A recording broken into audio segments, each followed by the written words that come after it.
Well, hello. Um, my name is Jerry with a G, and I'm a food addict. I'm a compulsive overeater. I'm also a member of Overeaters Anonymous. So I want to share with you how step 11 helps me deal with fear.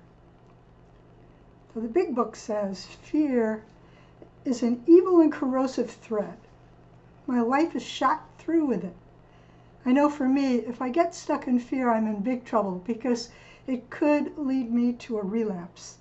Because I run away from fear. I want to hide and try to find ease and comfort. But fear has been handed down to me through generations in my family.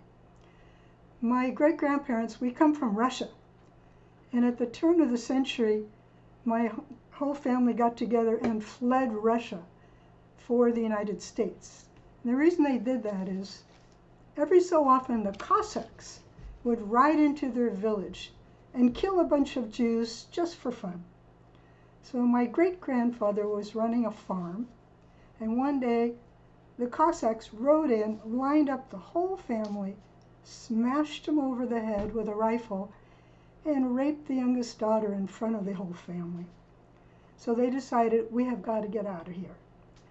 And by the time my grandparents immigrated to America, fear was ingrained in them as a way of life.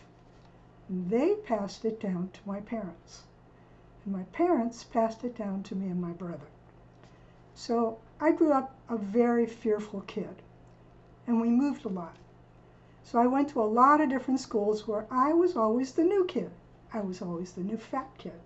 And I got teased day after day. So I was really scared to go to school. And I would throw up in the morning before going to school, every morning. And as I got older, I forgot to stop doing that.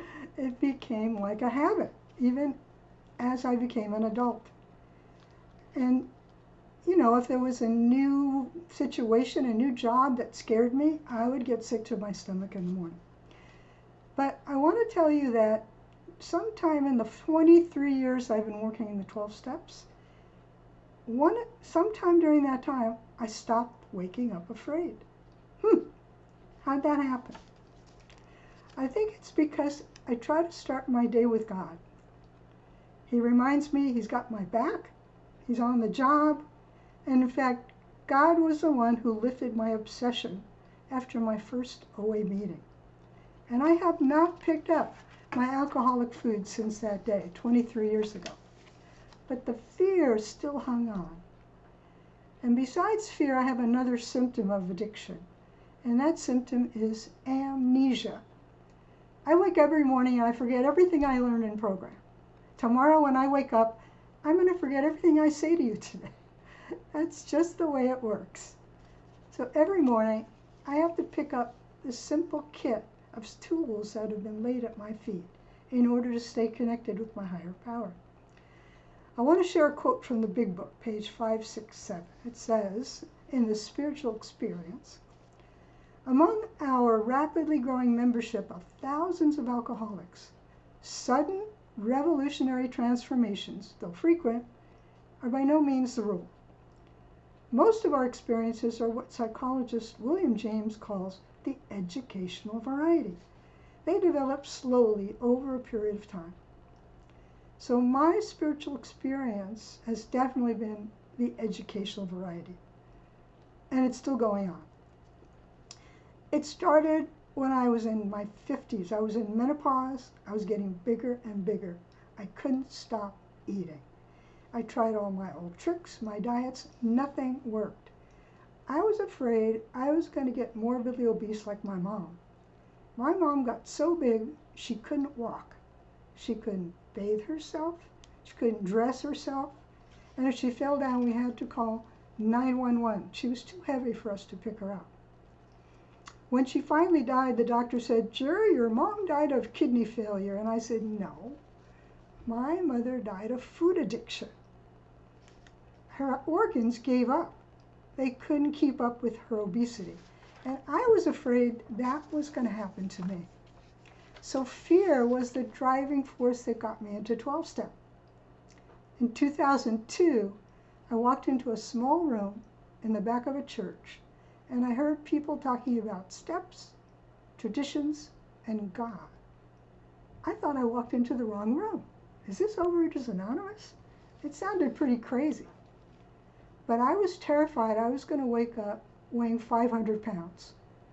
So I got a sponsor, started working the steps, and even though I didn't understand what was going on, I had this hit. And I think this is going to work. I don't know why I thought that, but I did. Sure enough, when I got home from that very first meeting, March 19, 2002, I was struck abstinent. I never picked up my alcoholic foods again. But that was only the first layer of peeling the onion. Because when I got to step 4, I discovered the problem was me. The problem was not the food, not my boss, and not you. And that was kind of shocking, but also encouraging. Because if the problem was you, I'm screwed. I can't change you. But I can change me. But still felt like I had the brakes on in my recovery. So I got a new big book sponsor, and she said, you know, you're not entirely abstinent. I said, what? She pissed me off. Hey, I haven't picked up alcoholic foods in 18 years now. What's the problem? She said, you're still using methadone food. She said, you're sober with the food, but you're not recovered. It's as if you're drinking near beer. Anyway, she said, go ahead for 30 days without your methadone foods and then get back to me. Well, I was so sure she was wrong, and I was going to show her. So I did it. And after 30 days, a miracle happened. It was as if a veil had been lifted. The trees looked greener. I could hear the birds singing. I started noticing billowy clouds, and I realized there was more going on than just being sober with food. In the big book, page XXVI, Doctor's Opinion, it says it's imperative that a man's brain be cleared before he's approached, as he has a better chance of understanding and accepting what we have to offer.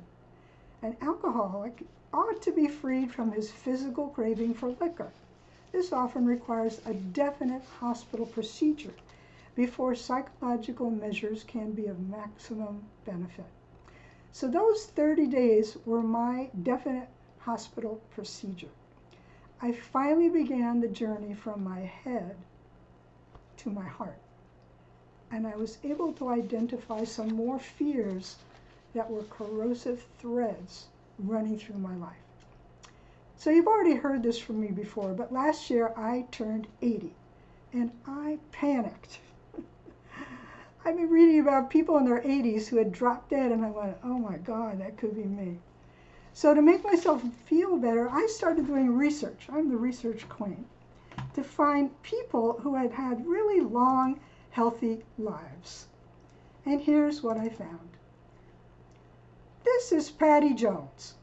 She's 85 years old. She's a salsa dancer and still performs at age 85. All right, all right. Here comes Victor Wamba. He's 95. No walker, no medications, just vibrant health. 98-year-old Orville Rogers is still running marathons. Go, Orville. But I want you to meet my rock star, my hero. Here she is. Denny Friedman, age 102. She broke the world record in the Senior Olympics for the 100 and 200 meter dash. Go, Denny. But I knew I couldn't fool myself into getting rid of my old ideas about aging and death just by doing research. I needed to find a new way to live right now. So I want to pause for a minute, and I want to express my appreciation for this meeting and for all of you, because each of you has been a messenger with part of the answer to my panic. When I listened to your shares and your experience, you've really opened my mind to new ways of thinking and experiencing life.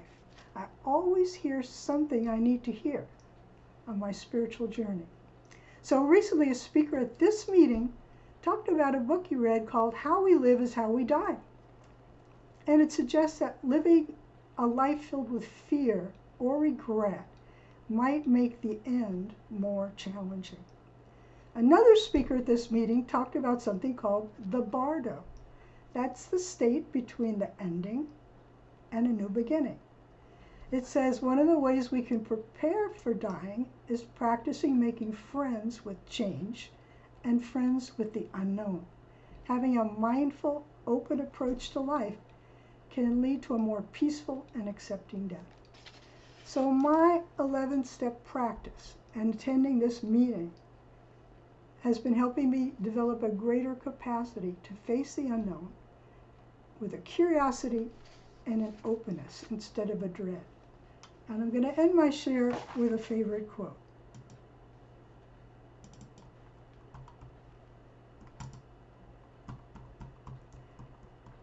What the caterpillar calls the end of the world, God calls the butterfly. Thanks for listening.